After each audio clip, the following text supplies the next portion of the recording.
What up, y'all? I'm Dr. CBS here with my girl, Dr. Layla Brown, and you're tuned into season 2, episode 13 of The Last Dope Intellectual.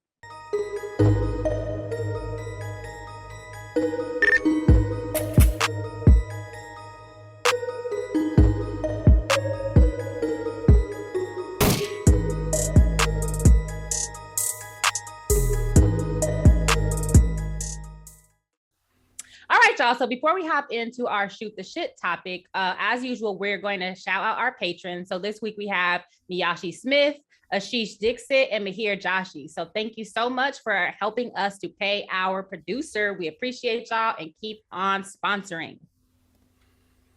All right, so for shoot the shit, this is kind of we're kind of like paying homage to what's the interview to come after us. So we're gonna kind of riff off of Olufemi Taiwo, who was our guest today. We're gonna riff off of some of his work. So he has a book coming out called Elite Capture. It's based on a series of essays he's written. But that book doesn't drop till May. We're also talking to him about his the book that's currently out, Reconsidering Reparations.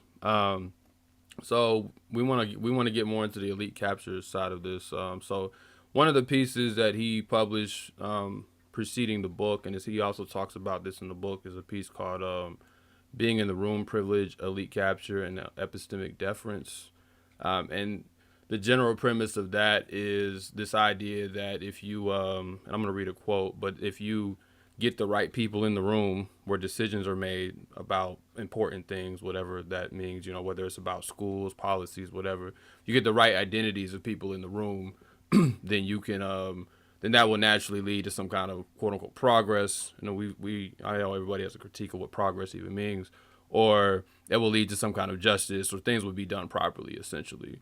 So when he talks about epistemic deference, it's to say, well, if you are the black person, quote unquote, in the room where these decisions are made, then you just automatically you're deferred to as having a certain standpoint, epistemology, or knowledge about what needs to happen to this community, despite what may or may not be your background, and despite the fact that you're in the room, and that requires a certain level of privilege to even be in a room where these decisions get made. So in the piece, he talks about how this white girl comes up to him, and when they were writing for something, and she wanted him to write a piece about black men dealing with the police, and he was like, look, I don't really come from that background. Like, he's just being honest. Like, I don't have the same interaction with the police that the people that you think I may represent.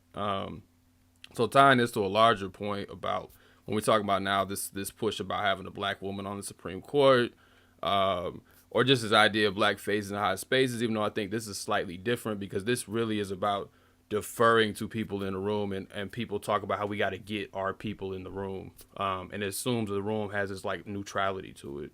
So he says, I'm gonna read this quote and y'all can jump in. Elites from marginalized groups can benefit from this arrangement in ways that are compatible with social progress, but treating group elites' interests as necessarily or even presumptively aligned with the full group interest involves a particular naivete we cannot afford. Such a treatment of elite interests functions as a racial Reaganomics, a strategy relying on fantasies about the exchange rate between the attention economy and the material economy. Perhaps the lucky few who get jobs finding the most culturally authentic and cosmetically radical description of continuing carnage are really winning one for the culture. Then, after we in the chattering classes get the clout we deserve and secure the bag, its contents will eventually trickle down to the workers who clean up after our conferences, to the slums of the global South's mega cities, to its countryside. Yeah, so we've had this conversation in various ways, but we see it happen literally all the time. So the thing that immediately comes to mind was when old girl was going through that tenure debacle, and all of a sudden that struggle became a struggle for all Black women facing tenure, right? For all minoritized people who are treated unjustly in the academy. But even beyond that, it became a sort of synecdoche for the oppression that Black people face writ large, right? And so what that type of shit does, what happens, so many things happen at once. One is, there is a particular type of vetting process that goes into who gets in the room, right? And this vetting process, it's a sort of, it can be formal or informal, but what I mean by that is like, who has particular degrees, right? Who is the most quote unquote eloquent, who looks a particular way, right? And this can go either way, right? It can be intentionally looking for a dark skinned person because of colorism, or it can be intentionally going for like a lighter skinned person, for example, because of colorism. It can be, so there's any number of things that allow somebody to get into that room in the first place. So that's one problem. The second is, again, as Femi points out, then that person's interests, which are often elite interests, which are often rooted in particular types of privileges, stand in for the concerns, the issues, the ideas, the solutions, and the practices of the Black community as a whole, right? And then given sort of, identity reductionism, the more so-called intersections this person inhabits, the more sort of authentic or representative that position is supposed to be. And mind you, class actually never really fits into that, because even when we're talking about, race, gender, sexuality, and ability, oftentimes we're almost never thinking about a janitor. We're almost never thinking about a cashier at fucking Arby's. I don't know why I always think of Arby's as a fast food place, but like they got the meat, I don't know. But like, we're not thinking about either. So.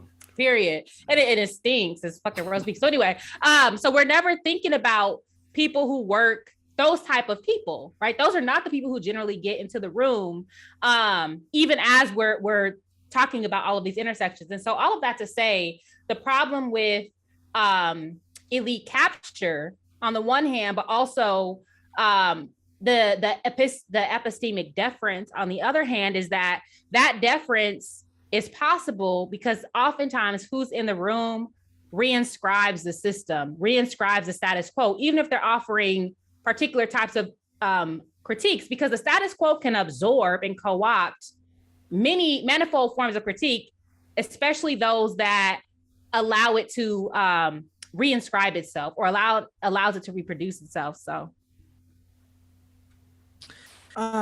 it's interesting because I think this also ties into the conversations that we've had. I think in one of our history of the present segments, when we talked about the role of the responsibility of revolutionary or the responsibility of academics and intellectuals and their propensity to betray the people, right?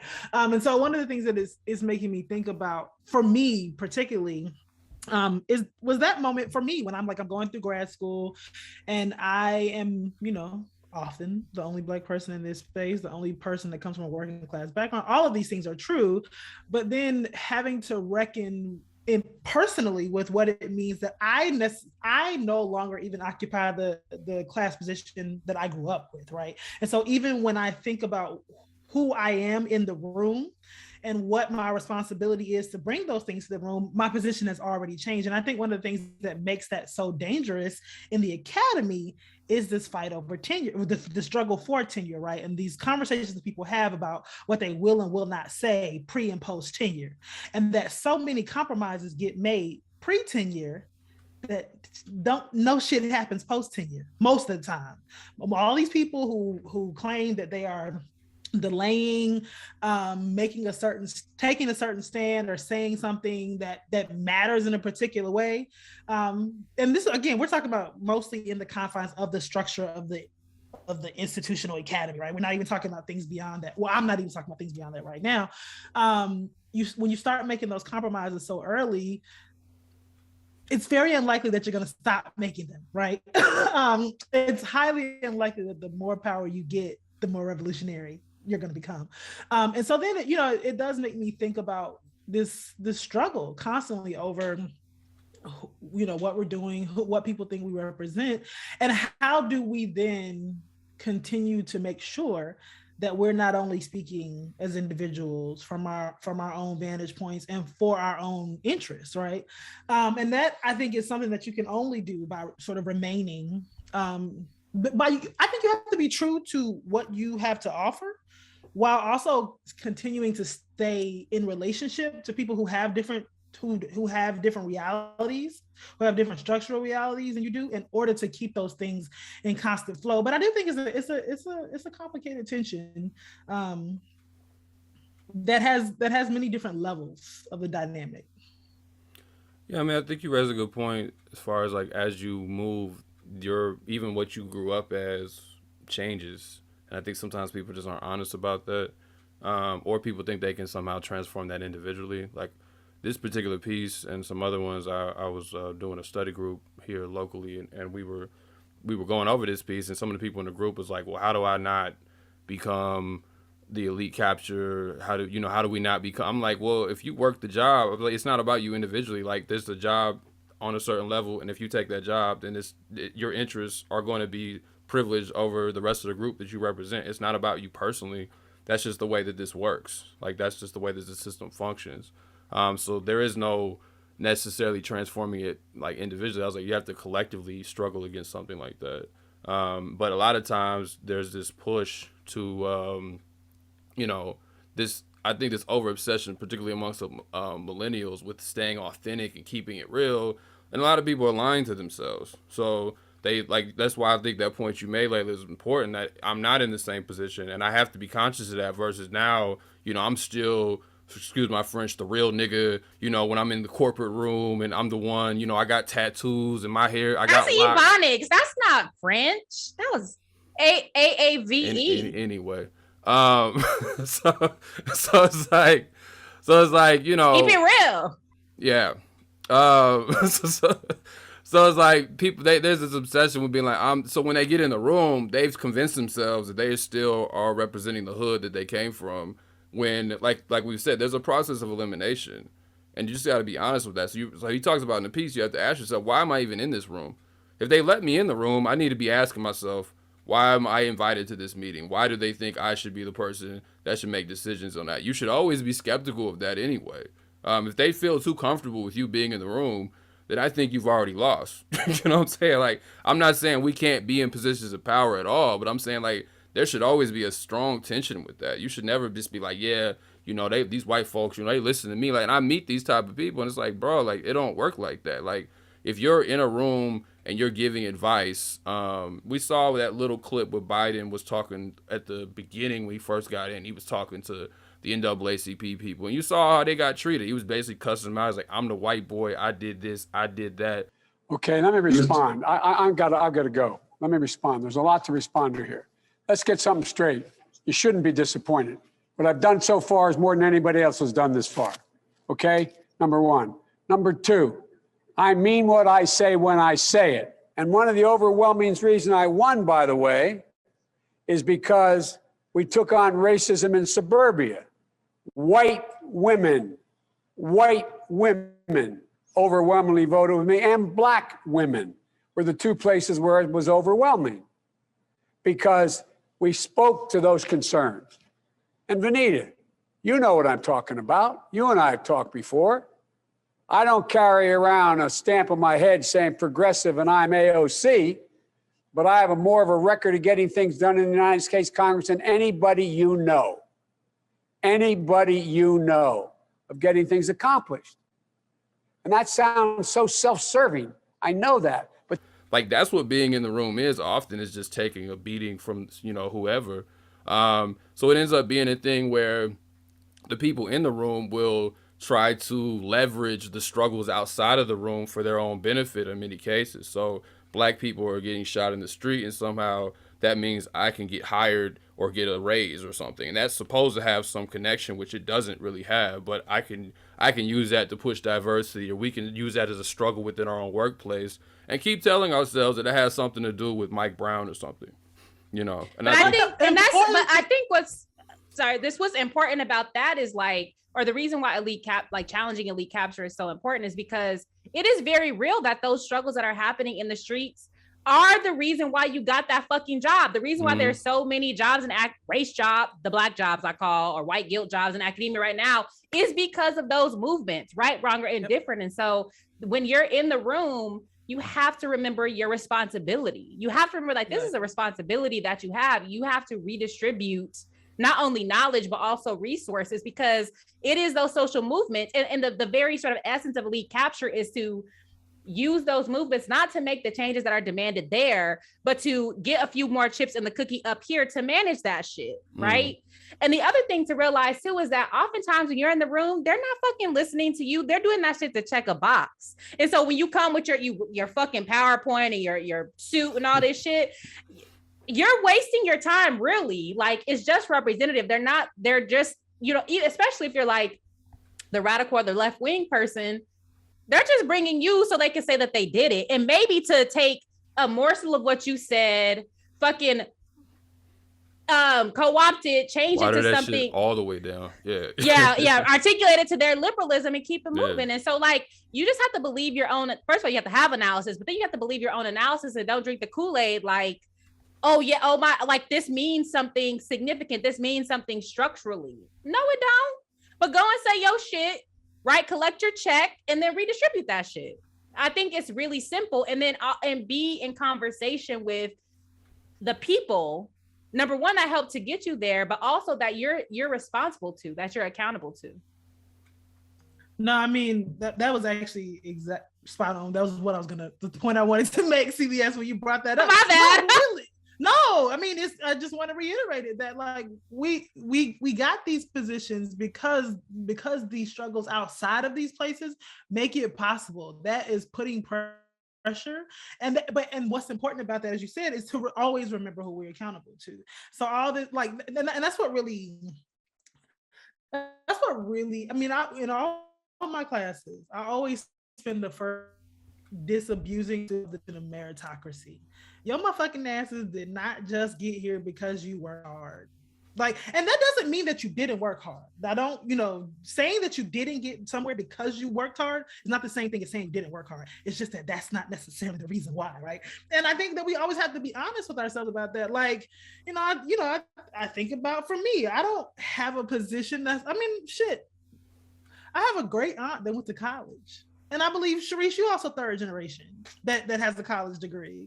So, yeah, we out here reading these books, period. But I don't say that, it's necessarily a brag or whatever, but I say that to say that there are so many other things that contribute to being in a place where you are, so much more than what your own individual effort is, right? And so that is what I think is important about what the conversation about elite capture and the question of being in the room helps us always come back to, like you said, is why are we in the room? How do we get here? What are people expecting first? I was trying to find the exact quote that Secretary, because I had posted it a while ago. Oh, it says, saying that when you are praised by the colonists, when you are praised by the colonists, it means that you are bad for the people. When they say you are bad, it means that you are good for the people. The day that they say I'm good is the day that I will have betrayed you, right? And so thinking about who you're celebrated by in certain rooms is a question of your mission, right? What is it that you are there to do, right? And if there are certain people who are celebrating you in certain aspects, you got to wonder, are you still on track with your mission? And if you're not, what do you need to do to recalibrate, right? And so I think that that's really important to always, disabuse ourselves of this notion that we just out here, you've ranted about CBS grind culture. It's bullshit. Like, none of this, we're not a product of just our hardworking efforts. This is a country built on nepotism. Period, which I wholeheartedly believe in. That's ours. It is our responsibility to bring people with us, right? We got here because somebody made room for us, and it's our responsibility to bring people with us. And in that sense, absolutely. But when we talk about the nepotism of people with money and power, people that they just bringing their folks along, and that's why it nothing grinds my gears more. And that's such a corny thing to say, but it really does. Nothing grinds my gears more than people who make these arguments, and particularly Black people who make arguments about how hard it was for them to get to a place. And that's why it got to be so hard for somebody else. No, sometimes we can learn some lessons for our people. We ain't got to haze everybody. We ain't got to put everybody through the ringer all the fucking time. Sometimes you can pave the path. Grease the fucking wheels. Yeah. And the thing about being like third generation, it is absolutely like, it is what it is. Like, it's purely circumstantial that, the goddess put me in that family that went to college. This is not to say, but at the same time, I have a sister, grew up in the exact same way, that is not in the position that I'm in. So it can go either way. But the other thing I'll say is it's important for me to understand that about myself and point that out, because kind of to Two Black's point about like this whole authenticity thing and whatever. I do think I keep it real, but that just means I myself in any situation, I just say what I got to say. I don't believe in trickle down courage. I think that if I don't do it now, I'm not going to do it when I get tenure and when my position is more secure. And so I think it's important for me to point out, where I'm positioned and how I'm positioned, but it's not that, it doesn't mean that I should be in the room by virtue of being third generation or not. It just simply means that, my authenticity doesn't come from being sort of working class or whatever. It comes from my politics. It comes from honoring my politics, and as much as I can being oriented toward people outside of this thing, and knowing that this is fucking work at the end of the day. What my historical task is not aligned 100% with being a fucking academic.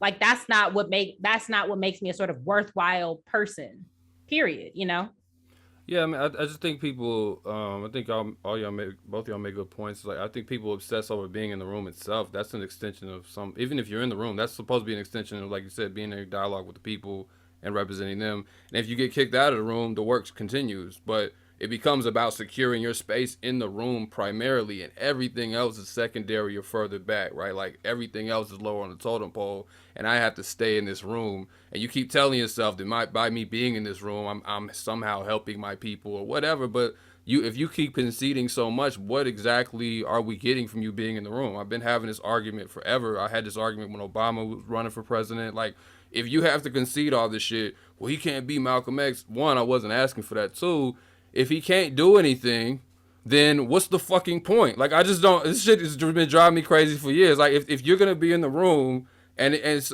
you talking about like he can't say this because white folks. Always talking about his hands are tied. Yeah. What? Then what's the fucking point? Like, his hands are tied.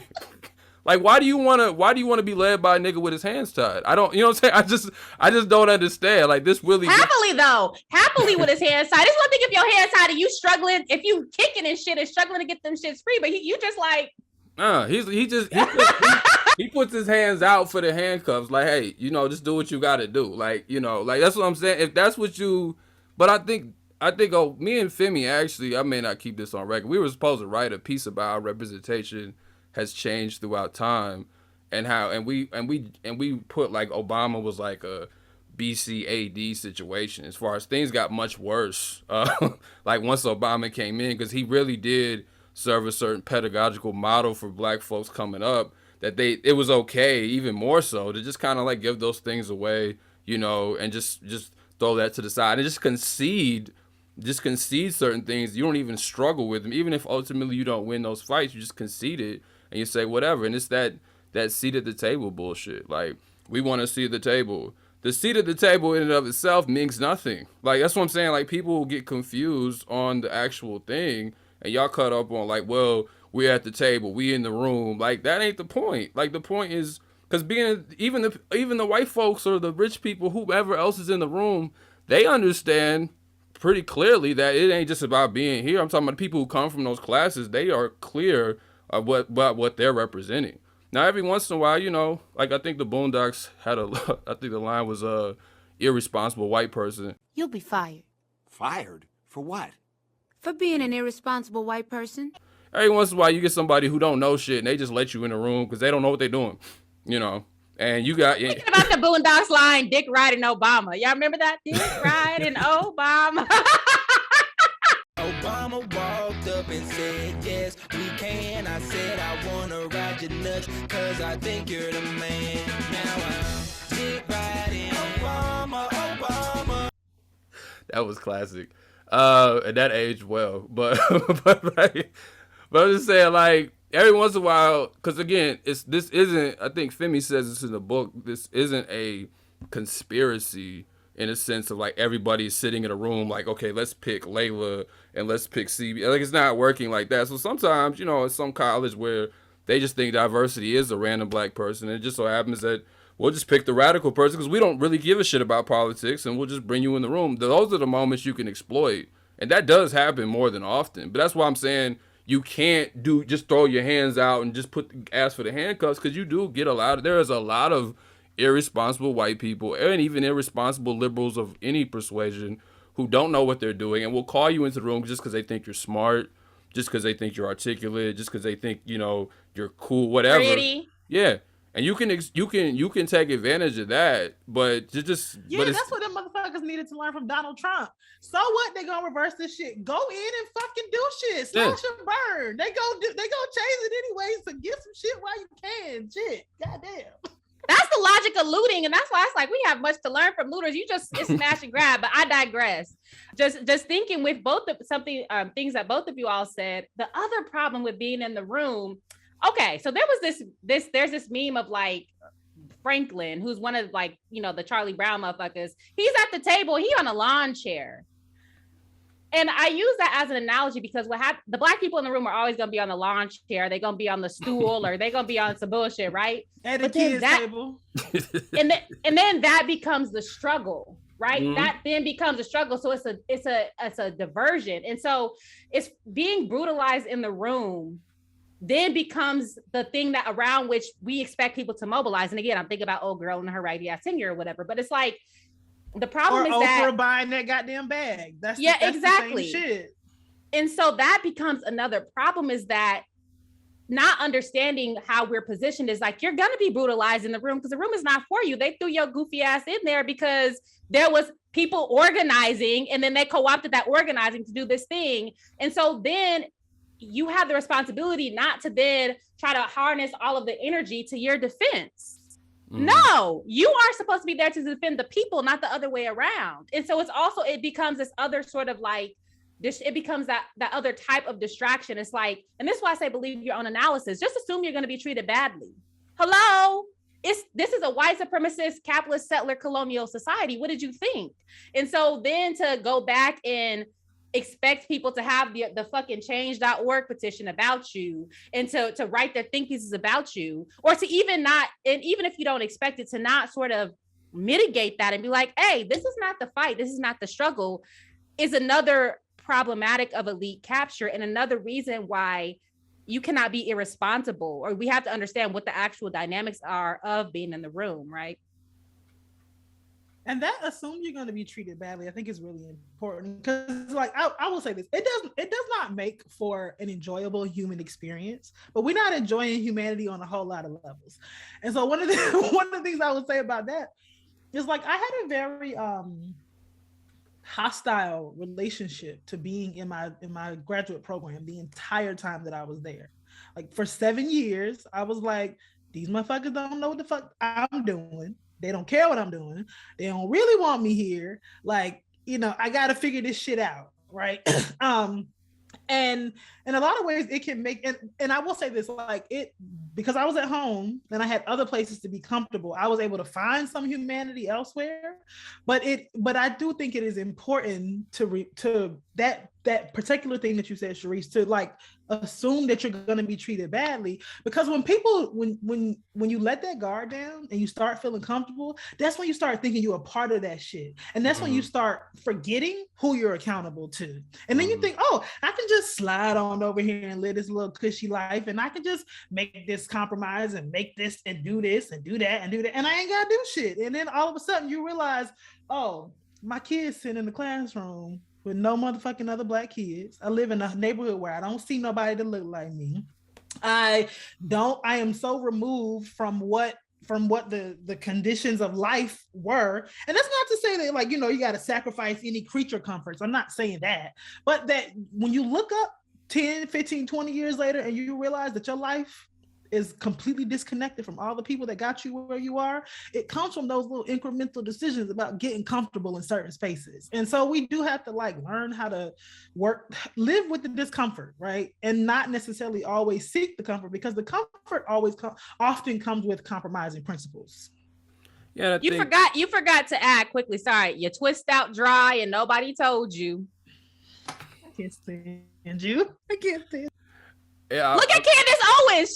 She is a prime example of how you're out here looking a mess. And these white folks ain't telling you, number one, because they don't know. And number two, like, they don't care. Stick with the black people to look good. I think she takes pride in that. But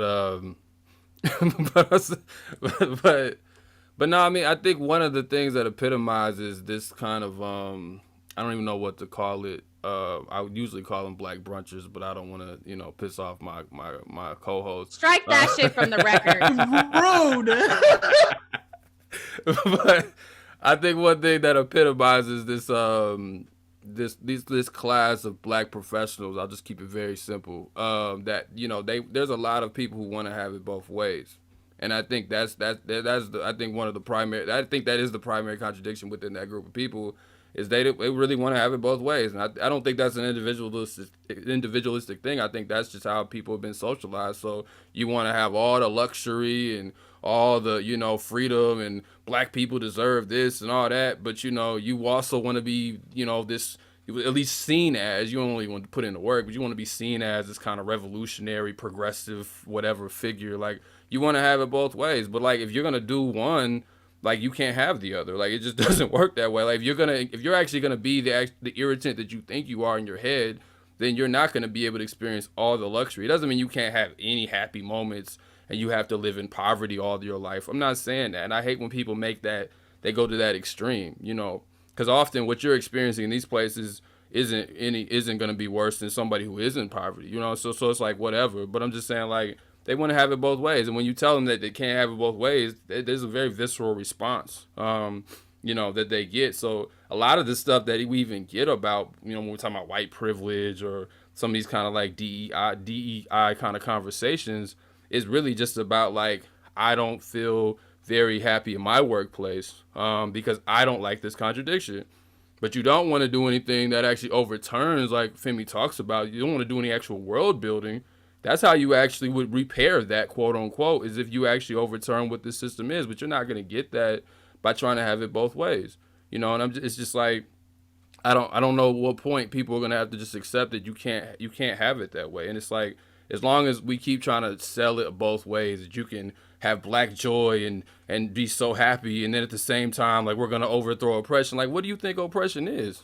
Like, I just want to be asking people, like, what do you think we up against? Like, you think it's just about somebody, like, touching your hair? You know what I'm saying? Like, what do you think we really dealing with here? So like CBS says, if you believe your own analysis, which I don't think many of these people do, then you can't think you can have it both ways. You just can't. So the other thing, another part of this dynamic is that what happens too is that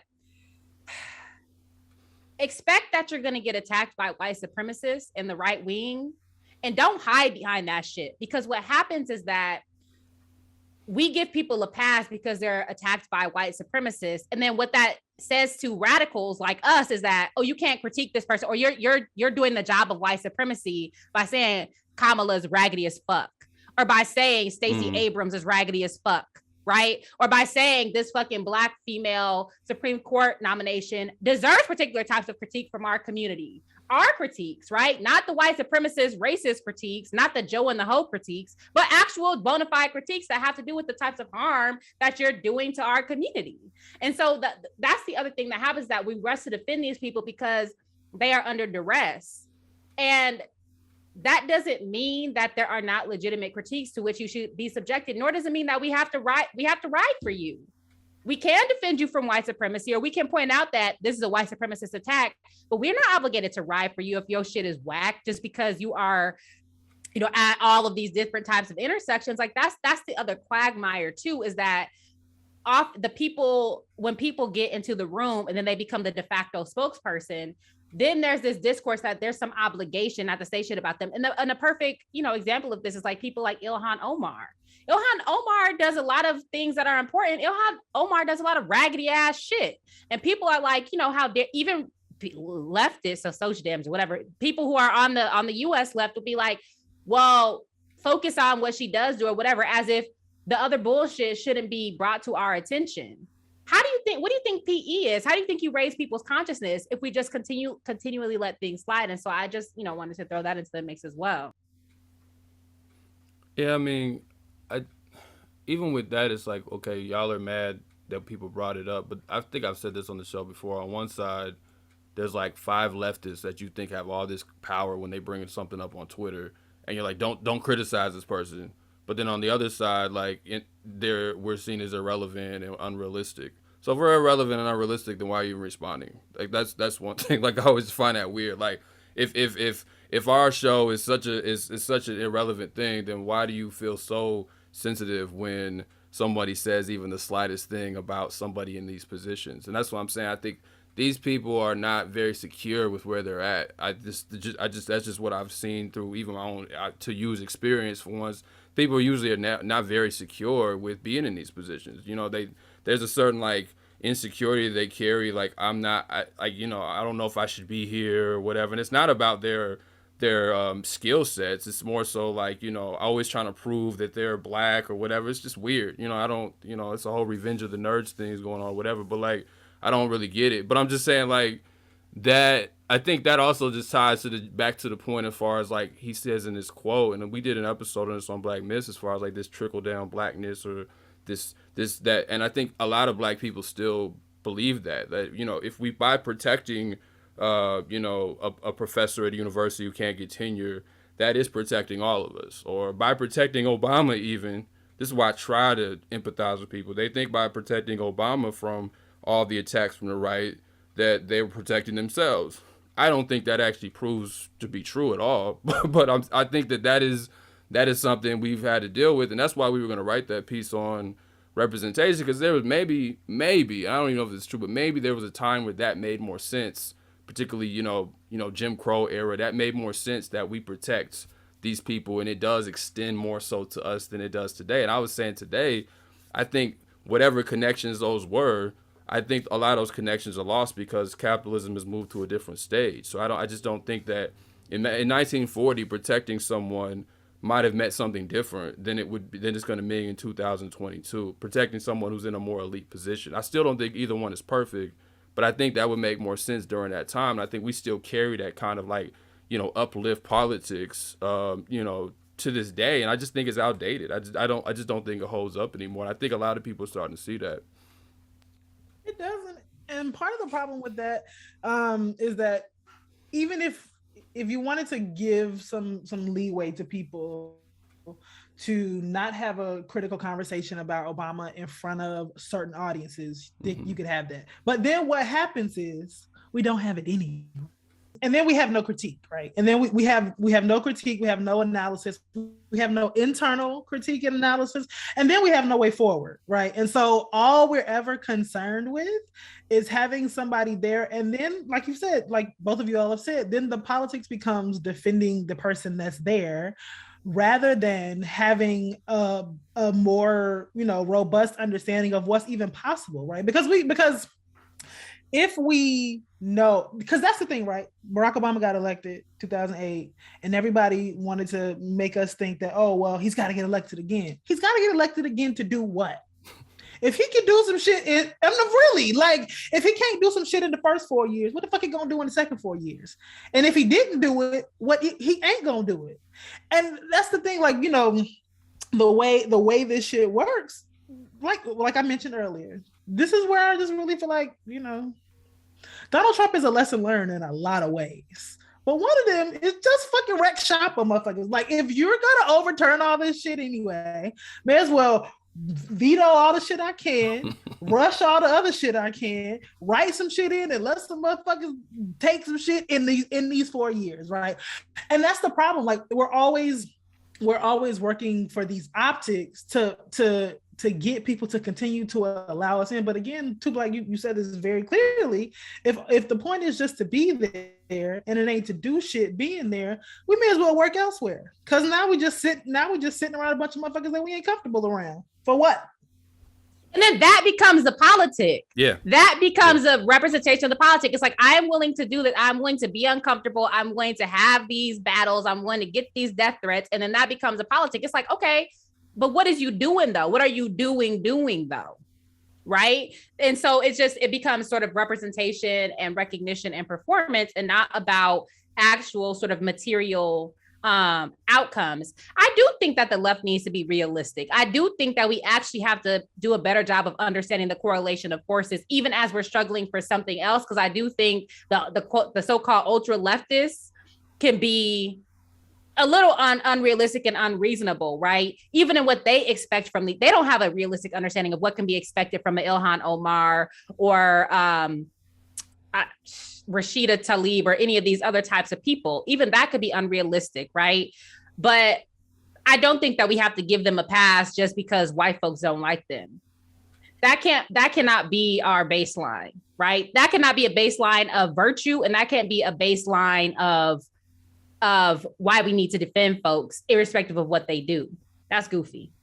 Yeah, I mean, that's why I say when I used to debate people about Obama back in college, and they like what I said earlier, you want him to be Malcolm X. I'm like, y'all projecting. I literally never said that. I didn't even insinuate it. Didn't infer it. Didn't say anything close to that. So for me, it's like I do agree that you cannot expect, you shouldn't expect someone in that position to be Malcolm X. Not just because of individually, like literally Malcolm X could not, like it doesn't work. Like a Malcolm X type doesn't fit in that. That's not going to happen. Like systematically, that would never happen. There's not enough irresponsible white people for that to happen. So you understand that whoever goes into that position is compromised. And yes, you work within those limitations, but the job is still to push those limitations. It's not to simply just accept them and never challenge them, because again, that just goes back to what we said. Then what is the point? So it's like, yes, if you work anywhere, but my thing is everybody's compromised. So it's like if you're under capitalism, if you're under white supremacy, that is the ultimate compromise. I don't understand. Everybody is caught up on this shit. Like nobody gets to, like my OG always says, we all making pizzas, right? Like we all working some shitty job essentially. So it's like. So to glorify, like, I'm here, I'm there, I didn't sell out. Like, I would say upward mobility is the epitome of selling out just by its nature. It's not because you're a bad person. It's just you get more invested in private property, and that pulls you less and less away, or pulls you more and more away from the community that you come from. That's just the essence of capitalism. So I'm saying, like, everybody's compromised. Cool. But, like, how can we push these limitations so we're not in this position any further, as opposed to just assuming that, well, my hands are tied, so I'm going to just get this bag. Like, no, these are not people that should be supported if that's what we're going to be on. That's not a politic that we should continue to hold. Or if we're going to hold that, then we should just simply stop, just leave the revolutionary shit alone. Don't say that. like we were talking about with Dr. King and everything, like, or I was talking about Malcolm X the other week, like, don't use that word. Just leave all that stuff out of it. But that's the thing, you want to have it both ways. And that's why I'm like, that's the stuff I'm just tired of that. Like, stop trying to have it both ways. But also in terms of self-criticism in our own Black left position is that we need to understand that Black liberals are Black liberals, right? And again, it's about being serious and understanding what the fuck people are, and stop expecting them to be something other than what they are and trying to push them to be something other than what they are, because what that does is it makes people cosplay as radicals. It makes people cosplay as progressive when they just want to be liberal. They Black liberals, but let them motherfuckers be Black liberals and hold them accountable for what they said they're gonna do, right? And that's the problem, is that even Black liberals, it's like, you're a Black liberal, do your liberal shit, like struggle for voting rights or whatever the fuck. But it's also like, be serious about what you do. It's not just about this abstract voting rights bill. Do what these white Republicans are doing. Get your Black ass in these election monitoring positions. Push for, do local politics. Consult with grassroots organizations. And so it's also about what it is that you do, but we also have to make room for liberals to be or like accept that liberals are going to be liberals, so that they don't feel like they have to rush to the left or pretend to be on the left when they just want to be liberals. All right. You know what I mean? And so I think that that's something that we also have to contend with, is that to be serious about also where our people are. Yeah. Most Black people are not radicals. Yeah. They're more radical than white people with their same politics by virtue of being anti-racist in this place. But other than that, it's like, we're not necessarily a radical bunch. And so being realistic about what that means, I think, is really important. Yeah, I think you have to hold the line, the radical line. If that's where you stand, you have to hold that line. So that principle is at least, so that's where representation, I think, matters. Like, you actually represent that principle.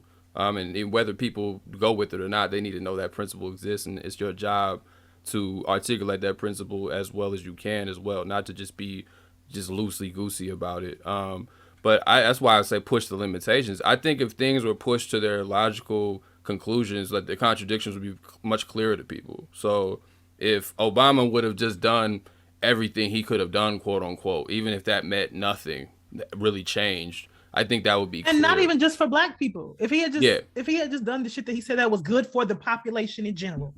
If Biden's ass would just cancel fucking student loan debt, like just it ain't even got to be Black specific shit, but they ain't doing shit.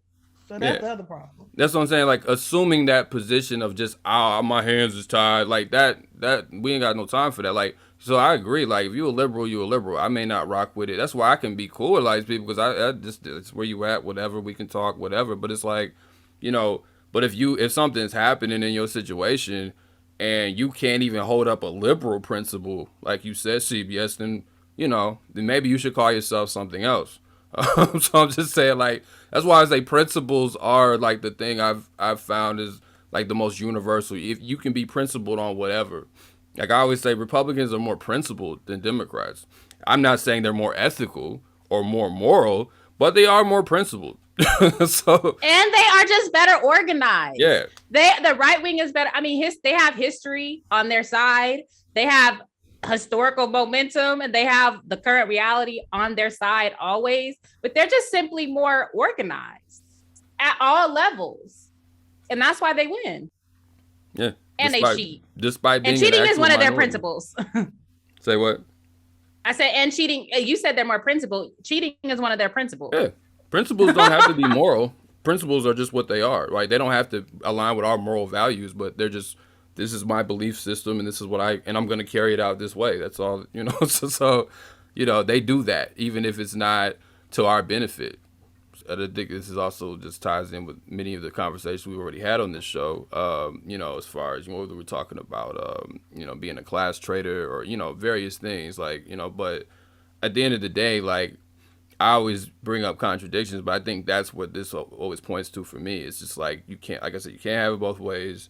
And you just need to be honest about what those things are. And once you are, I think the facts are pretty clear on, now where you choose to go with those facts, that's where we can have our different ideologies and interpretations. That's a principally fair thing to disagree on. But let's not act like this shit's it's sitting right in front of us, and stop playing this game, like you're talking about cosplaying or whatever. Let's just be honest. And I think Femi's piece, and as y'all will hear in the further conversation, I think Femi's piece really just points that out. Like, it just doesn't work that way, so we just need to be honest about it. Period.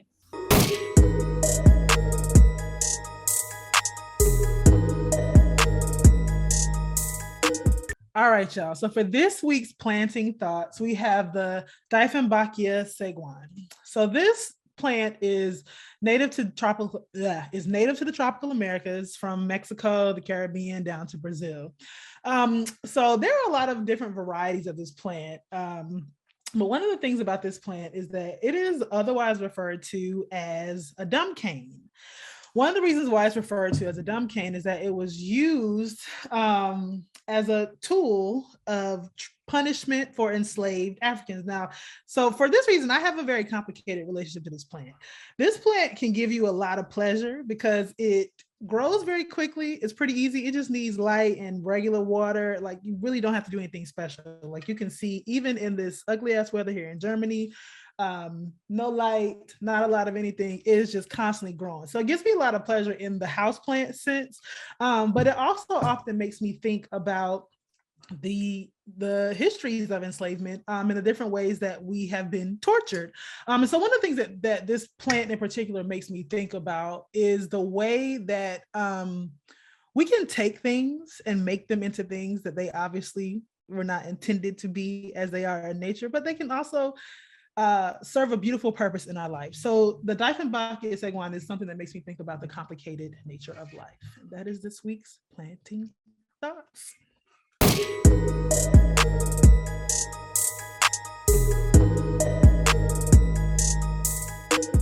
All right, y'all, we have such a dope interview. I know I say this every week, but this is exceptionally dope because we are talking to the phenom, Dr. Olufemi O, Taiwo, who is an assistant professor of philosophy at Georgetown University. He is also the author of not one, but two books coming out this year: Reconsidering Reparations, which just dropped in January 2022, and the forthcoming book, Elite Capture, which will drop in May 2022. So welcome, Femi. Happy to be here. Thanks. Of course. All right, so let's get right into it. So as I just said, you're dropping two books in 2022, Reconsidering Reparations and Elite Capture. So here's Elite Capture. I got the advanced copy. Ooh. And this is Reconsidering Reparations. All right. So what was your writing process like? What was it like writing two books at the same time or around the same time? And then how did you choose the presses? Because Reconsidering Reparations is with Oxford University Press, and then Elite Capture is with Haymarket, which is a more popular press.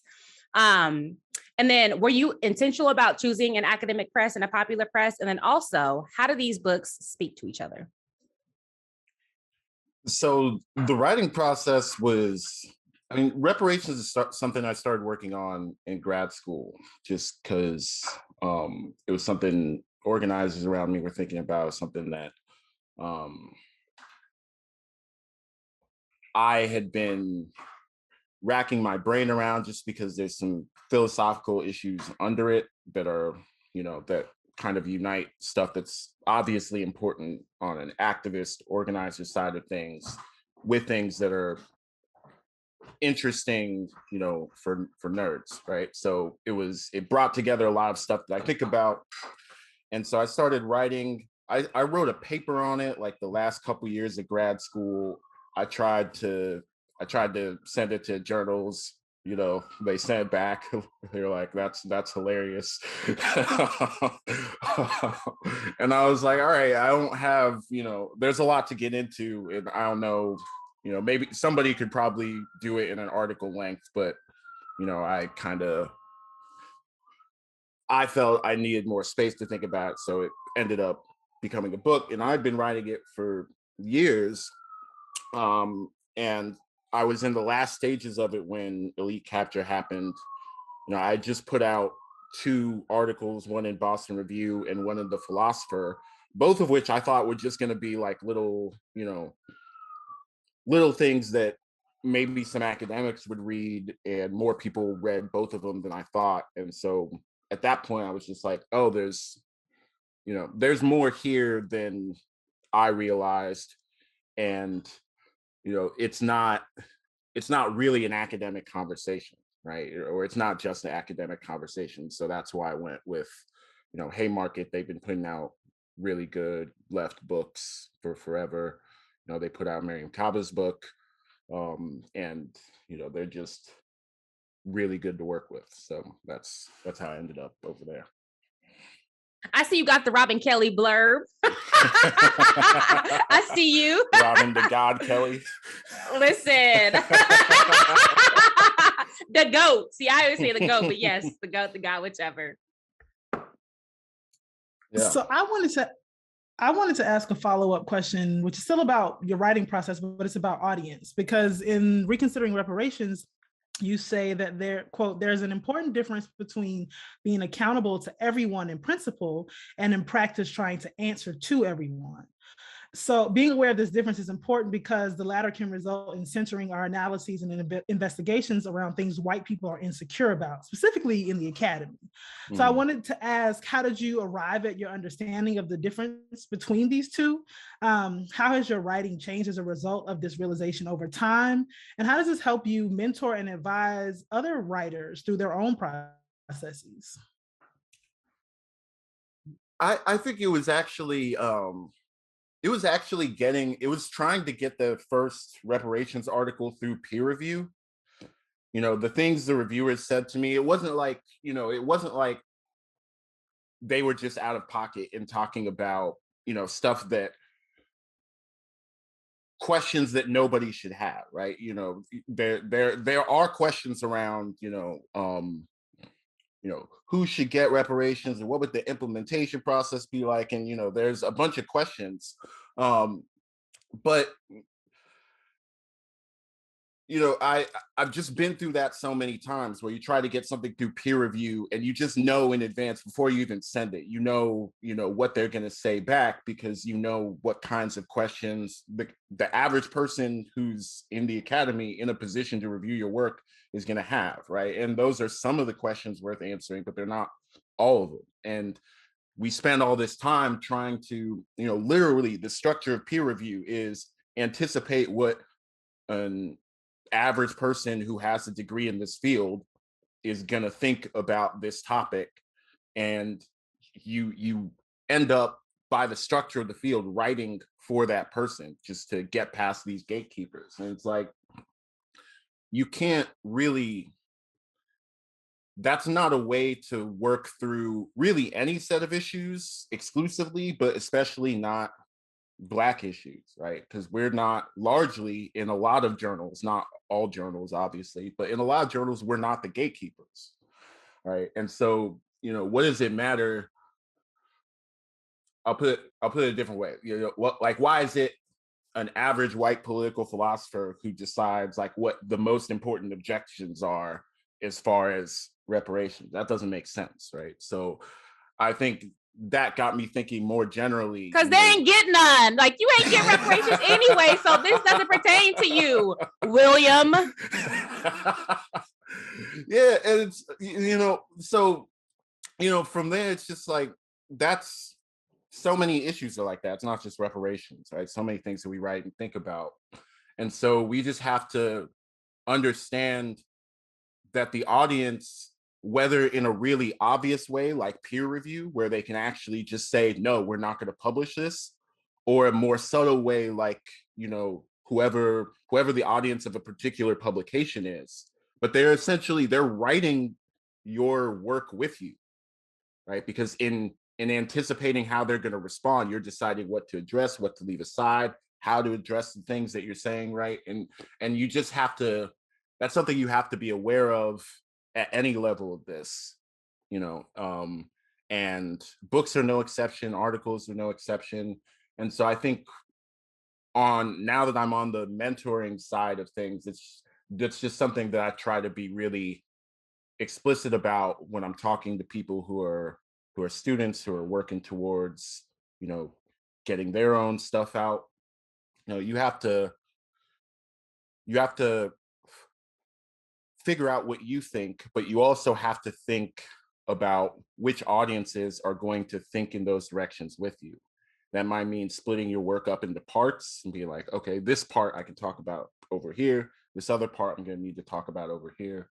Because you do need feedback. You need people to work with you, but not every discussion is for every place that you could go.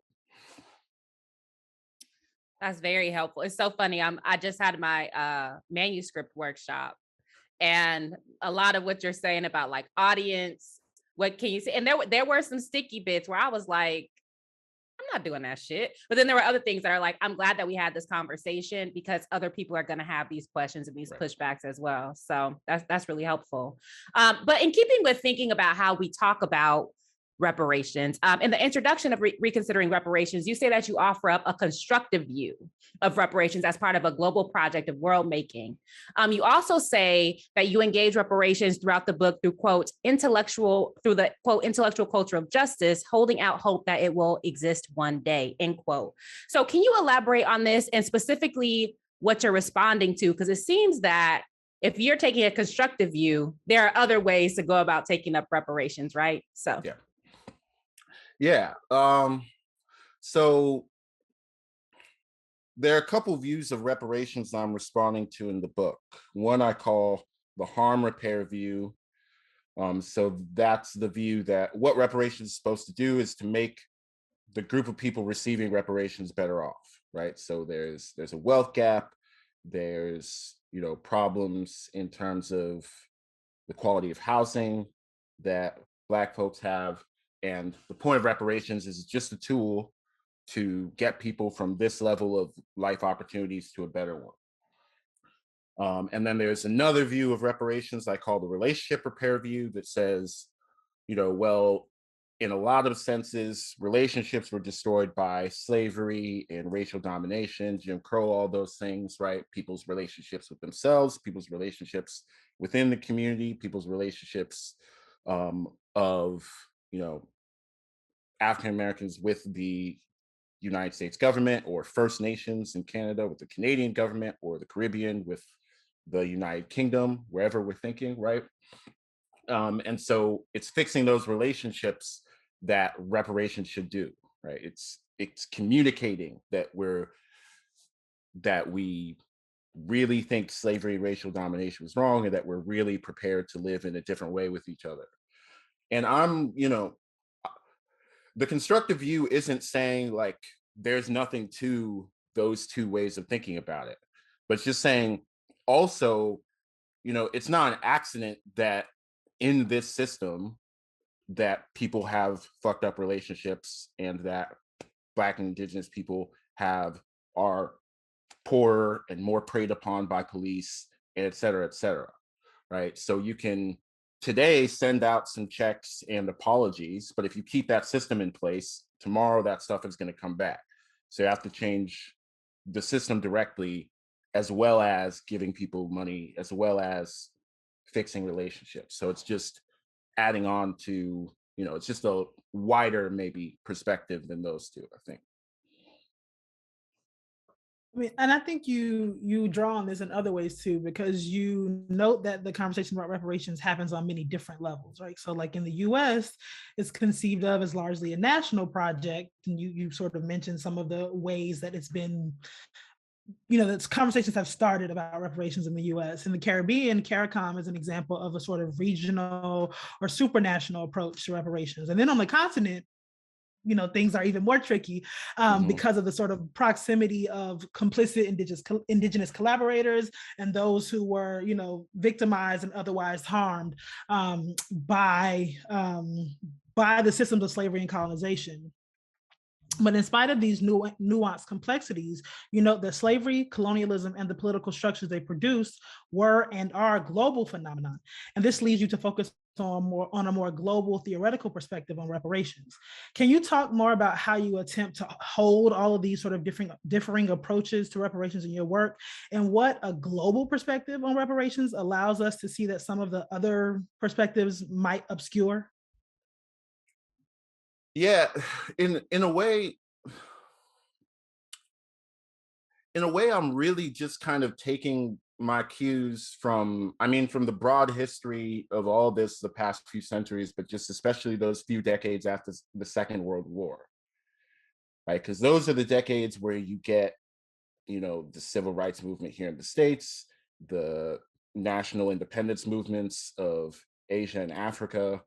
You know, it's the times when there's global movement, you know, even in the 19th century with all the revolutions that changed the map, Haiti, US, Latin America, all those happened within a few decades, and abolition globally happened after that, right? But it's the times where you get big global changes, which are the times where you also get national level changes like abolition in the US and in Brazil.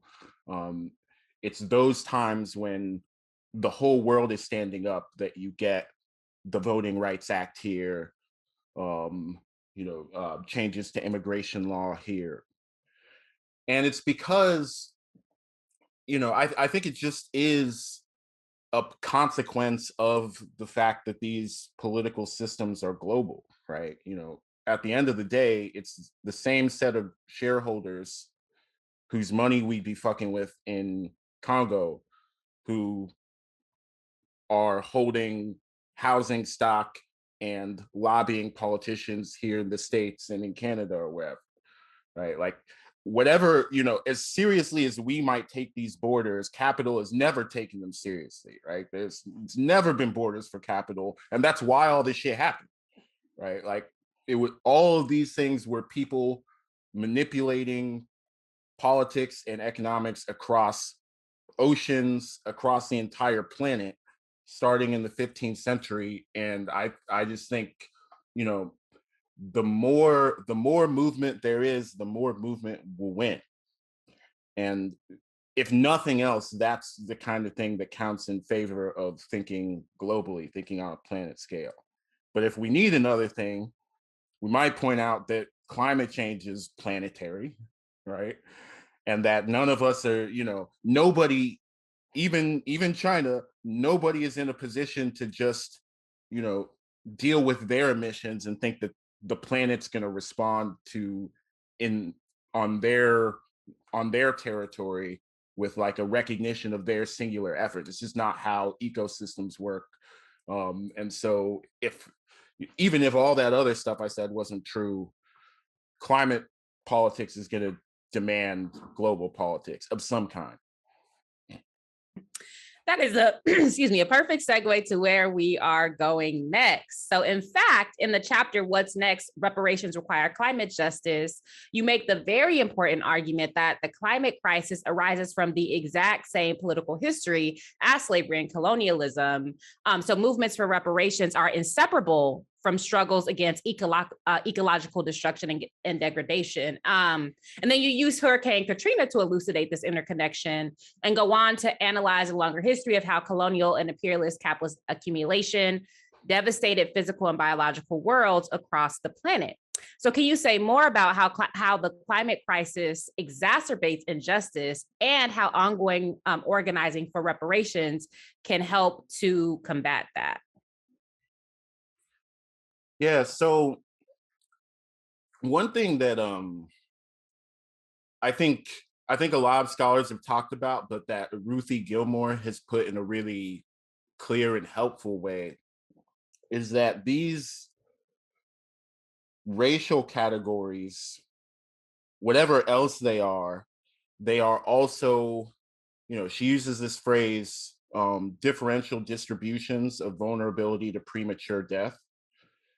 And, it's a mouthful, but it's a very carefully chosen mouthful, right? Like, I think it's the kind of thing we should stare at. Basically, one of the things that is implied by putting it that way is, when it's time for death to happen, the powers that be and the systems that have been created by the powers that be are going to have to decide who's going to get what share of death. And historically and in the present, we know how that goes, right? Like Black populations, indigenous populations always somehow end up with more than their fair share.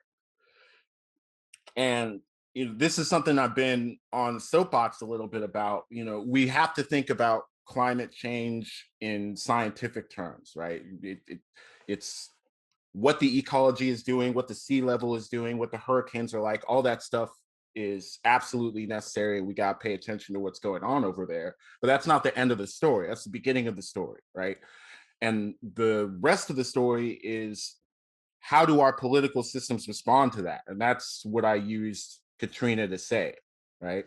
We could have a response where there's a lot of social resources put to early warning systems, to evacuation systems that target the elderly and disabled, to make sure that nobody gets left behind because they don't have access to transportation or to help moving or anything like that, to insurance schemes that make sure that people who might lose food sources or whose houses might get flooded have kinds of responses to those.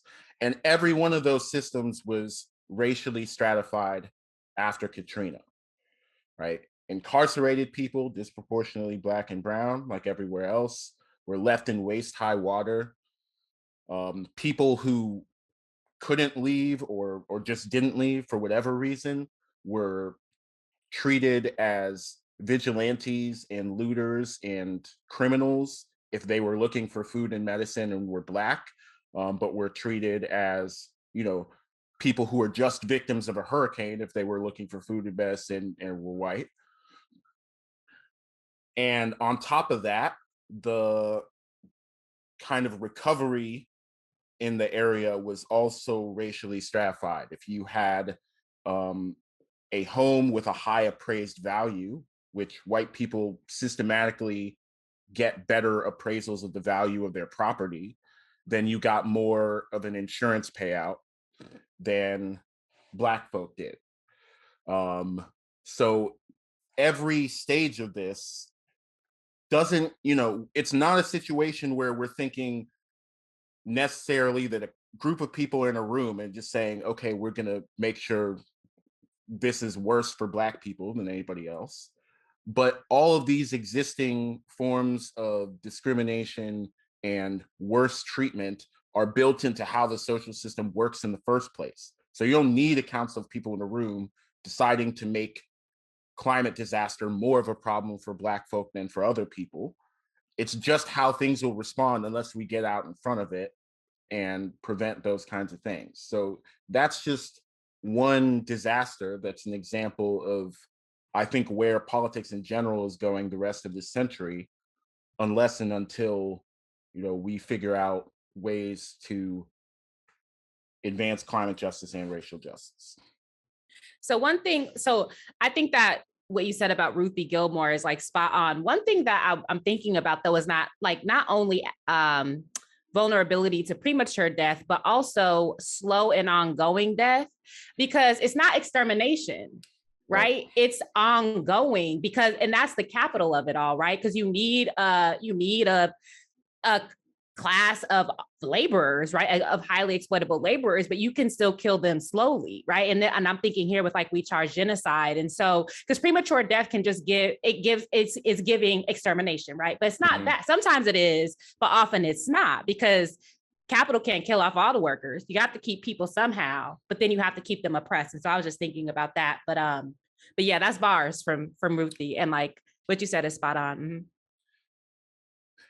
Yeah, and that's important, right? So sometimes it's premature death, but sometimes it's just the vulnerability to it, right? So we're not necessarily going to exterminate you, right? But we might put you in the housing stock that is, less likely to stand up against bad weather, that is less energy efficient, that's closer to toxic waste.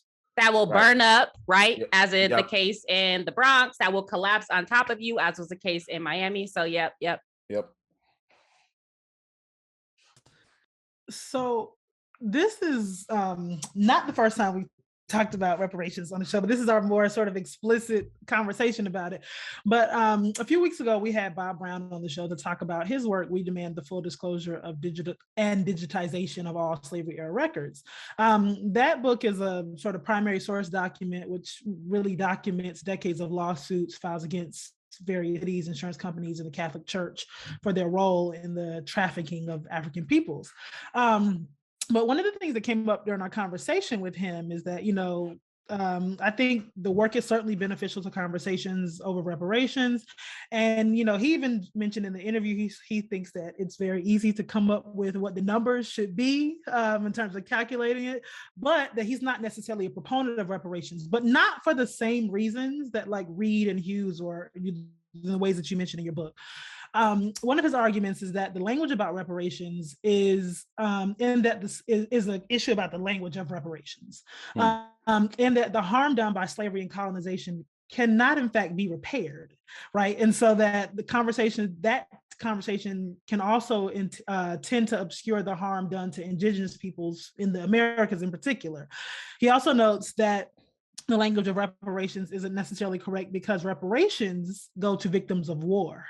And finally, that reparations often maintains a system or a welfare state as opposed to systems of revolutionary change. So in the book, you talk about how you respond to some of the other people who you find to be sort of reparations, like they're not anti-reparations, but they have different positions on reparations in different ways. So how would you respond in particular to that particular criticism about the conversation around reparations? Yeah, I think I agree with a lot of that.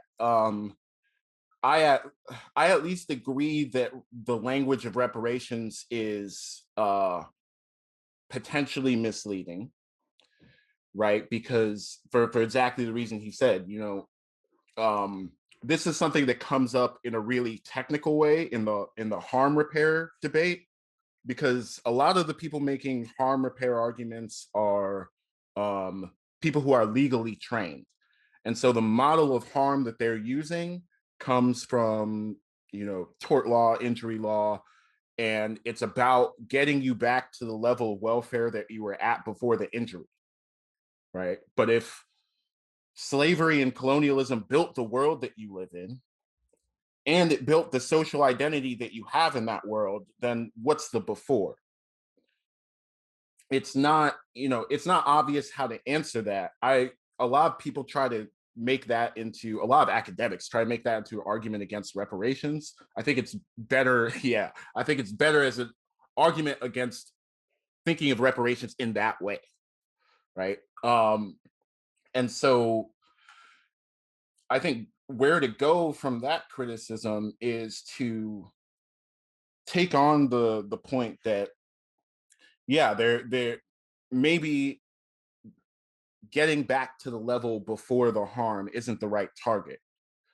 And also thinking that just a welfare state that works differently is going to be, what we want. That's also not the best target, right? Because ultimately we're not trying to save the legitimacy of the United States or the United Kingdom or the Canadian government, right? We're trying to save Black people. That's the point. So I think that's the kind of criticism I had in mind when I was thinking of the constructive view as an alternative, right? We need to figure out what the world is that we want, whether it centers the state or whether it doesn't. And we just need to say, like, if you are the countries or the corporations or maybe even the individuals that have gained the lion's share of liabilities, of wealth generated by the most direct versions of yesterday's evils, then you have to pony up for creating the new world. You're not in charge of the new world, right? The new world isn't about you, but you do have to throw in the cash and effort to help build it. It's a polluter pay principle.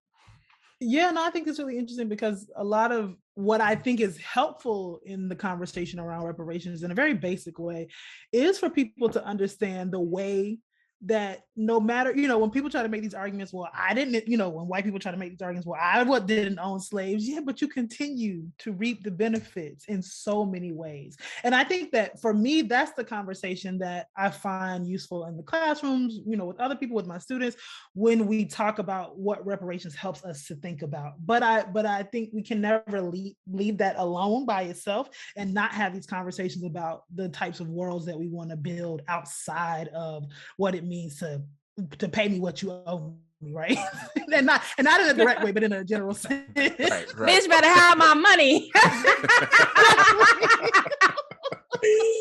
So just thinking with both of you, and I don't mean for this to be like abstract or sound academic, but sort of like, it's really about what is the relationship or what is the balance between past and present in this argument about reparations, because it has to do with the past. But when you talk about world making, when you talk about sort of how do we stop climate change so that we can continue to persist, that is a future oriented understanding. And so there seems to be somewhat of a tension, right? Like, how do you balance the fact that, like, you fucked all this shit up, white folks, and it's up to us who have been the victims of that, the sufferers of that, to build anew at your expense.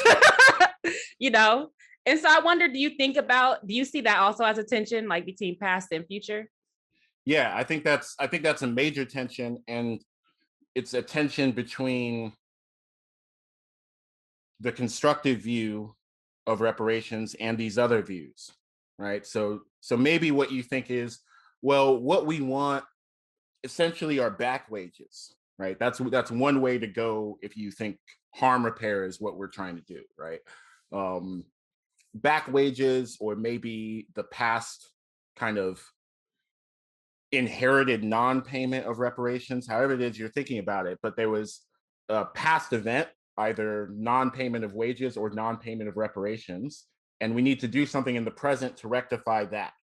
But the target, the thing that we're trying to fix, happened already, right? And so the whole goal of the project is to do something that relates us in the present to the past in some type of way. And you were talking about how Brown thinks about this, and I think that's just right. That's the aspect of repair that's misleading, because you can't unenslave people, right? You can't unmake them property in the past, but we can stop future genocides. That's something that is in our power. And to me, we need to keep the good thing about reparations, which is, just like Layla was saying, right? It keeps us from thinking, that our world right now has nothing to do with the past, right? That's the aspect of reparations. That's that aspect of looking to the past that's important. But we need to give it a target. We need to give it a practical purpose that it can actually achieve, I think. And so maybe the constructive view is trying to say, here's this other use that we could put to the past, right? Instead of trying to fix the past, which we can't do, we're going to use the past to tell us how to fix the future, which we can do. And who's on the hook for putting the most in for that project of fixing the future, which we can do. And I hope at least that that's a good way of reconciling what's good about backwards looking reparations project with a different target. Yeah. So now on to elite capture. Okay. So this is really the book that we need to think deeply about identity reductionism, as opposed to sort of like identity politics, right? And then intersectional imperialism, which is all up and through this Biden administration, and how a dearth of class analysis in our understanding of racism in both its right-wing and liberal manifestations are integral to reproducing the status quo. And so, can you describe the origins and development of elite capture, or, not sort of, maybe not like the 1492 version, but sort of like how you see it operating throughout the 20th century, and how the attack on identity politics, right, obfuscates those dynamics? It's interesting. Like, one of the things that is, I'll say, most helpful for me in thinking from a global perspective is that I'm not tempted to treat some of these things like hypotheticals, right? So I have a lot of conversations with folks here who are like, oh, well, maybe if Black people were in power, or if we got a Black nation or something like that, such and such would happen. And I'm like, we don't have to guess. Like, there's Haiti, there's Jamaica, there's the continent, right? Like, we can just think about what in fact did happen in some of these cases, and what the differences might be between those contexts and here in the States. And, and think about what difference it makes to have Black faces in high places. It's not like it's irrelevant, but it doesn't hold in and of itself. It doesn't hold the promise that I think some people have kind of been trained to think that it does, because of how our media landscape works, and et cetera, et cetera. So for me, I'm looking at decades of, intersectional imperialism, or whatever we want to call it, right? There being, in the formal levers of power, a comprador class of African elites who have been complicit with all kinds of fuckery. And I'm just like, look, that's not, we need another way of thinking about these political issues. We can just read off the actual world. There's nothing hypothetical about it. We can just read off the actual world that identity doesn't make the difference we wish it made. And then having understood that, we can, I think, still be in for identity politics. Identity politics is where it's at. You just gotta, it just has to be tempered by reality in a way that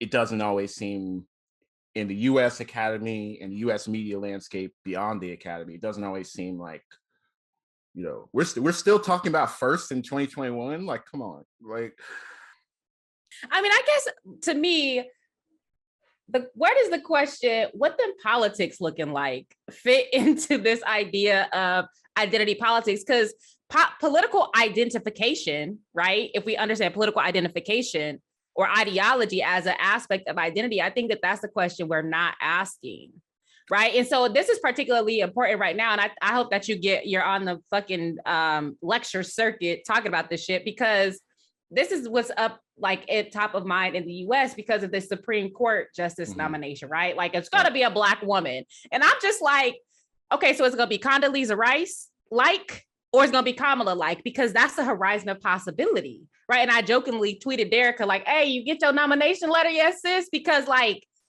it's unthinkable to have like an abolitionist Supreme Court justice, right? But that is very much a part of identity politics if you actually read like Combahee, right? Yep. And so anyway, I'm rambling at this point, but I just wonder, when you're thinking about elite capture, and when you say that identity politics is where it's at, like, are you also thinking about sort of political orientation or praxis? Yeah, I'm thinking about political orientation and praxis, but I'm also thinking about understanding political orientation and praxis through identity, right? And in connection with identity, rather than identity as a replacement for those things. Because like, everybody has opinions about what the Combahee River Collective really meant. So, let me not put words in nobody's mouth. But when I read it, that's what it sounded like they were saying to me. Like, we have this analysis. This analysis didn't come from nowhere. This analysis didn't come from Mars. This analysis came from our understanding of our experience as Black queer women. Socialists, right? And all of those things influence how we understand the world that made our experience the way that it made our experience, right? It's not, we have the right and responsibility to understand the world from our place in it, like everybody does. And when we fight against the system, it'll be based on that understanding of the system that we've developed from here. But it's the system that we're understanding, right? From here, from our experiences, from the kind of people that we are. And we have particular opinions about, what that system should be like.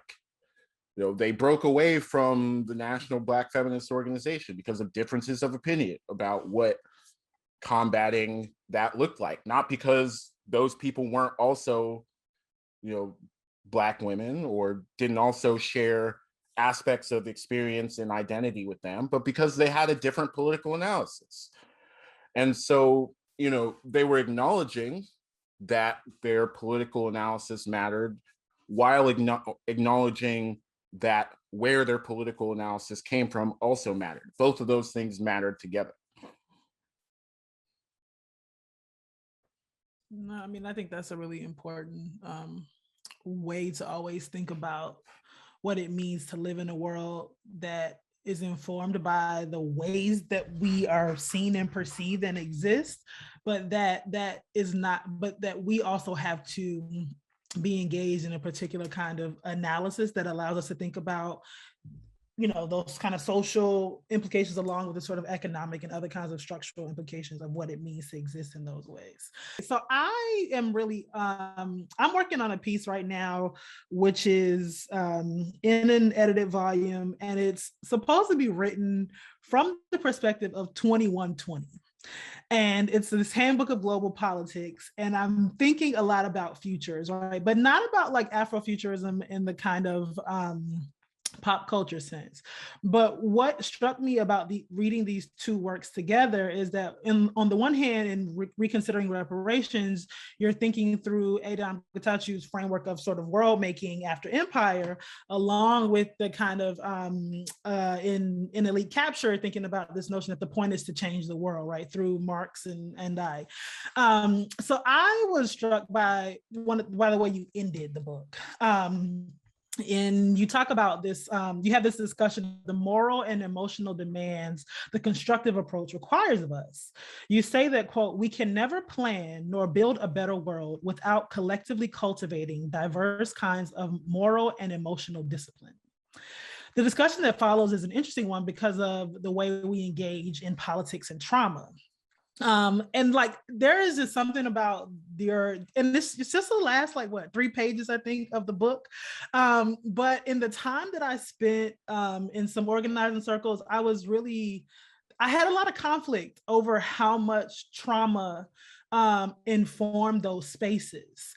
So I wanted you to talk more about your choice to end the book here on this question about sort of moral and emotional discipline and the place of trauma in our work, and talk about what it helps us to consider in our collective struggles to change the world.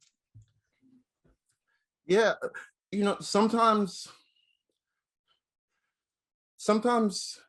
you get in these discussions about organizing and it gets real technical, right? Like, should we organize logistics workers? Should we bargain sectorally, or should we, take this approach or that approach? And other times I'm just like, at the end of the day, there's like, what, a couple hundred billionaires, a few thousand people below that, but like, there's a lot more people that stand to gain from moving from this world to a better world than them.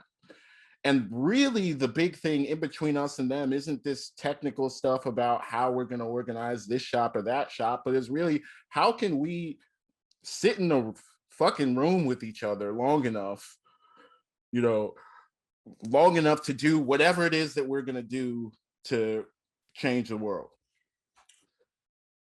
And, like, I've also been in organizing spaces where, there was a lot of conflict, and a lot of the ways that people were trying to navigate the conflict was by discussion of or appeal to people's history of trauma. I'm just like, there's something to be figured out there, right? There's a lot of complications. One, what you're actually dealing with is the trauma that you know about, right? The trauma people are willing to disclose to you, which is different from the actual trauma that's present in the room, right? The way that we respond to this person's trauma because of how they're embodied might be different than how we respond to that person's trauma, but is that fair? Does that make sense? There's all these kinds of questions that I'm sure we can all think through. But at the end of the day, the target, what we're trying to get through finding ways to be respectful of where everybody's coming from, not all of which is about trauma, some of which is just about personality or socialization, but all these differences in where people are coming from, can we sit together long enough to work together long enough to get from this world to the just one? And I just don't see, I think what it seems sometimes like people are looking for is a way of doing that that's going to be easy, that doesn't require people to learn skills or to exert skills of discipline and patience and dealing with someone who is a comrade, but who you don't like or who you find hard to be around. And I just don't think it's possible to win without doing some version of that.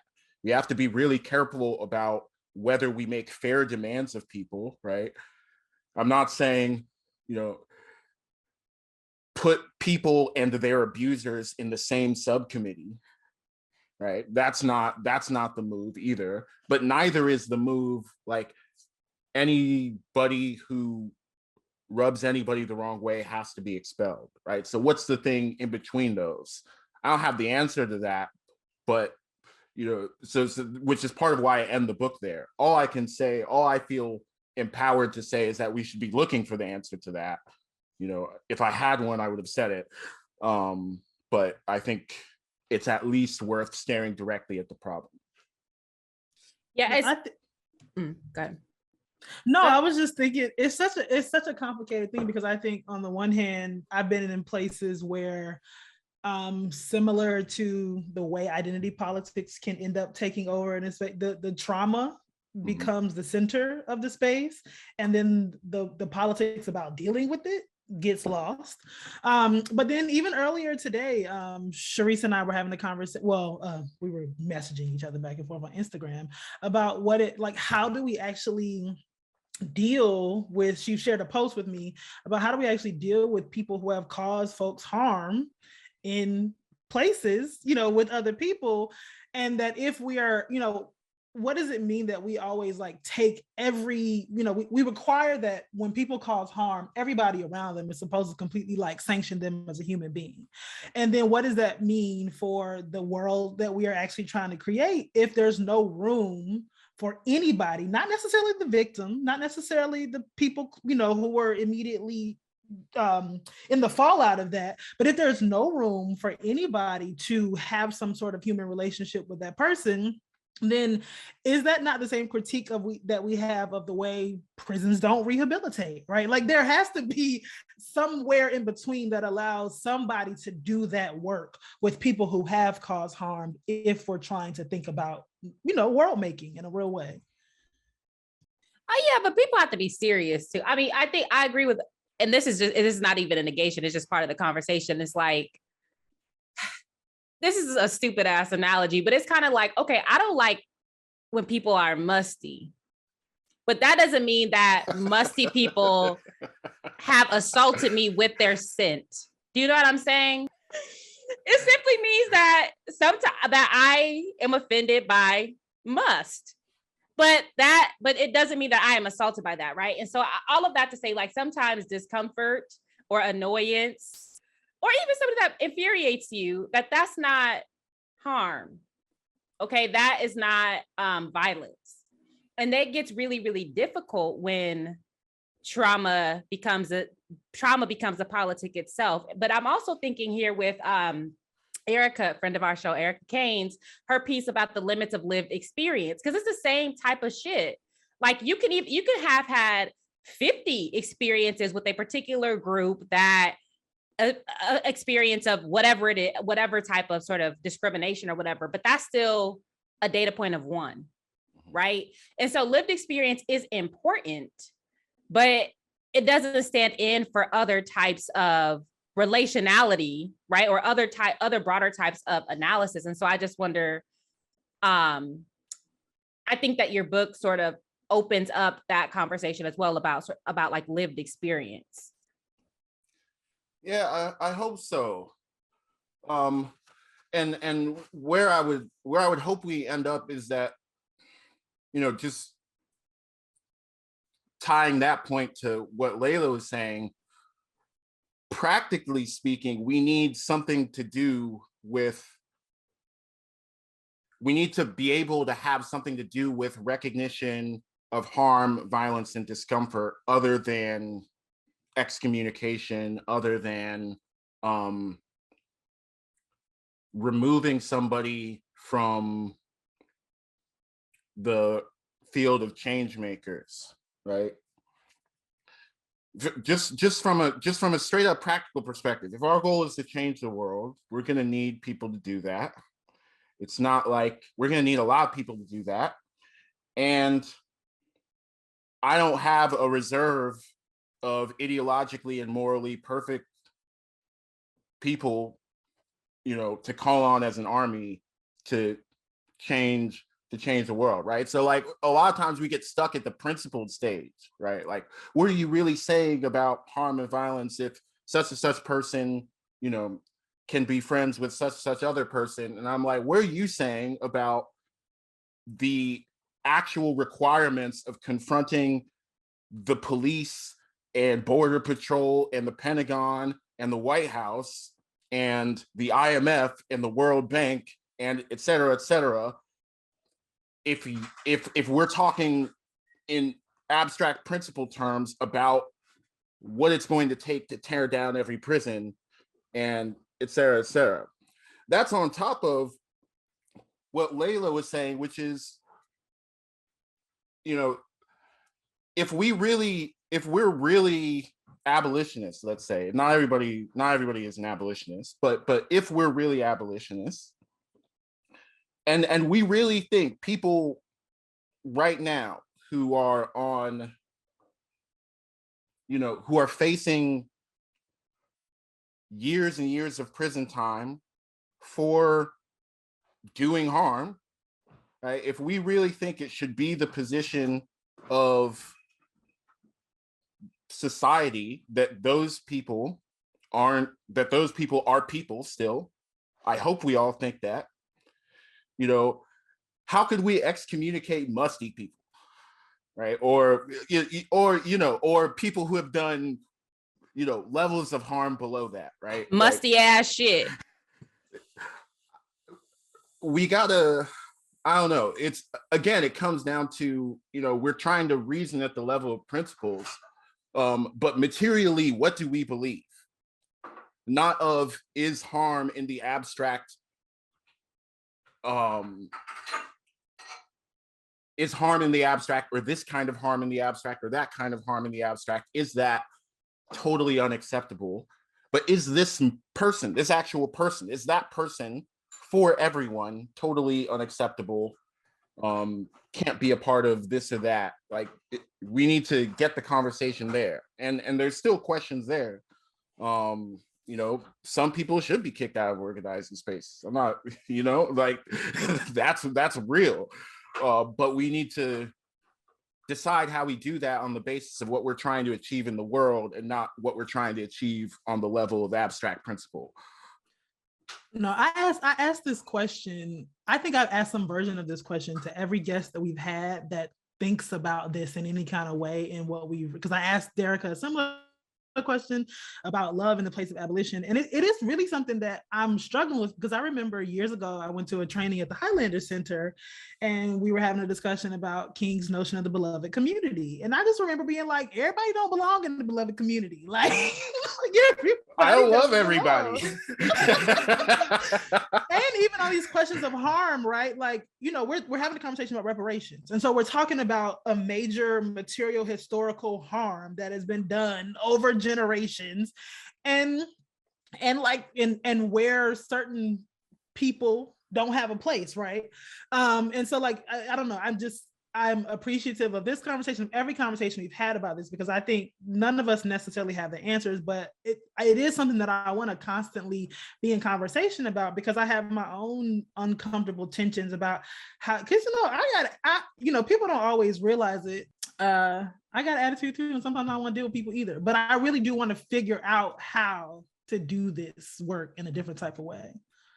Yeah, so in chapter 3, you present this sort of like anecdote or vignette about Lalika Boal, who is a Cape Verdean activist and revolutionary, to lead into your arguments about the impotence, really, of deference politics emanating from standpoint epistemology. And then you also talk about the problematics of which members of marginalized groups actually end up in the room, i.e. become representatives in important conversations, and also why it's important to consider and engage who is outside the room.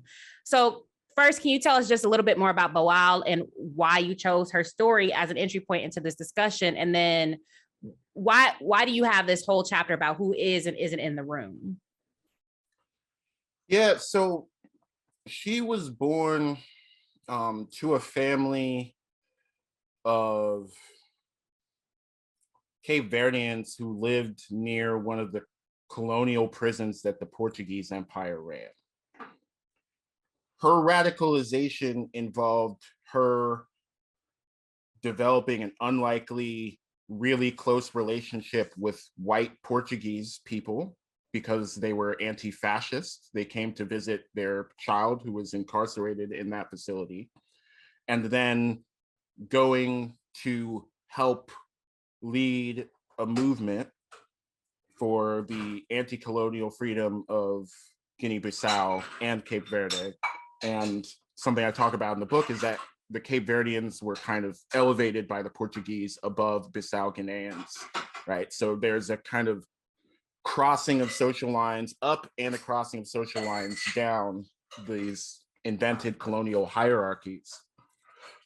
And what I found, you know, in so many ways, she was just the encapsulation of everything that I aspire to, right? Like she, you know, was a militant, but she fought to build a new society, not just to fight the Portuguese. She did both. She was the leader of the pilot school that Sekou Touré over in Guinea-Conakry helped the militants make. Spearheaded a new educational initiative.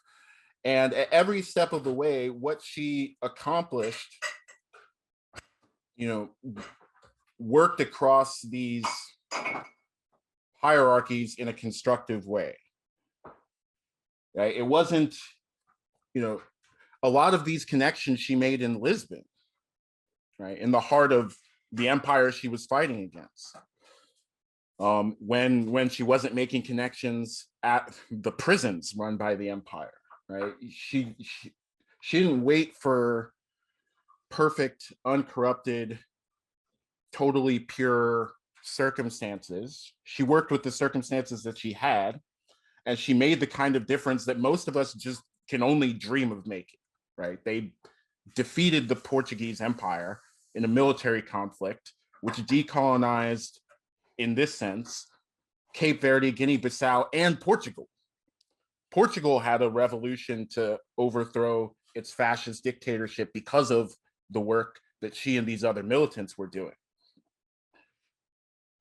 And, you know, I think that's a great example of what we can accomplish when we're not just trying to win the battle that's directly in front of us. At every point of the way, she could have just thought, this is about the interaction I'm having, whether with my so-called social betters, these white Portuguese people, or my so-called social inferiors, these darker skinned, typically Bissau Guineans. But at every point, she and the militants around her thought, how can we build structures that will outlast us and that will outlast the Portuguese Empire, which we are burning to the ground? And they did it. It's one of the best success stories of revolutionary struggle that there is. I wish it were a more commonly told story. Hopefully people will think about this history a little more and learn what there is to learn from it. But it just is what constructive politics would be. I think that's yeah, thank you. I think that's such a high note to end on. And, you know, make sure for our audience, make sure you check out Elite Capture, Reconsidering Reparations, and also look more into the story of Lilico Boao. You know, it's very important to do so. So before we get out of here, is there somewhere that our audience can find you, can interact with you, or are you an interactive person out on the social medias? Yeah, I'm on Twitter, Olufemi O Taiwo. That's probably the best place. Okay, cool. Well, we thank you so much for this wide-ranging conversation and look forward to speaking with you again in the future. Good luck with everything. Y'all. Appreciate it. Thank you. Bye. Take care.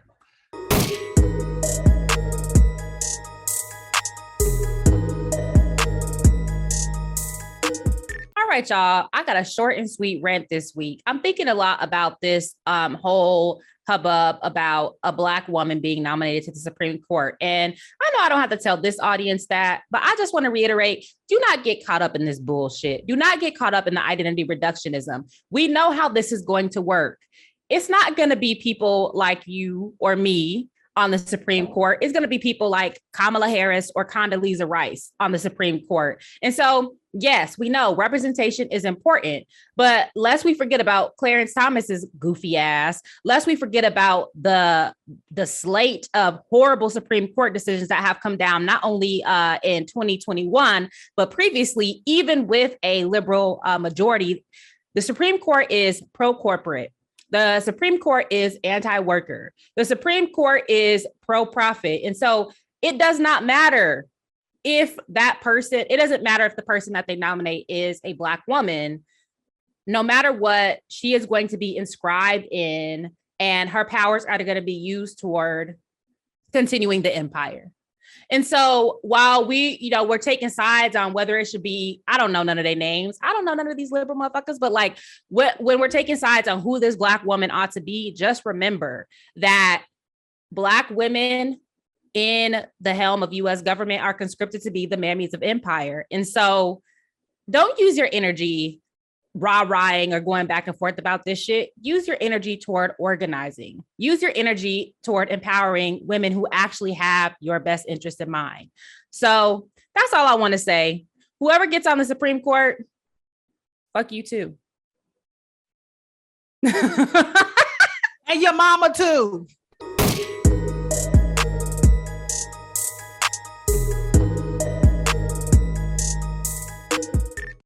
All right, y'all. So before we get out of here, next week we have such a dope episode. It's just going to be the three of us chopping it up, but we are going to have a special focus on Glenn Ford's amazing book, The Black Agenda, the real Black Agenda. Like, I know there's another book by that title coming out. No, we talk about Glenn Ford's, the original Black Agenda. So make sure you tap in for that and grab that book if you don't already have one. All right, y'all. And that is our show for this Friday evening. You could have been anywhere in the world, but you chose to be here with us. So we thank you for tuning in. I'm Dr. Layla Brown, here with my girl, Dr. CBS. And as always, thanks to Two Black in the back. And we are signing off.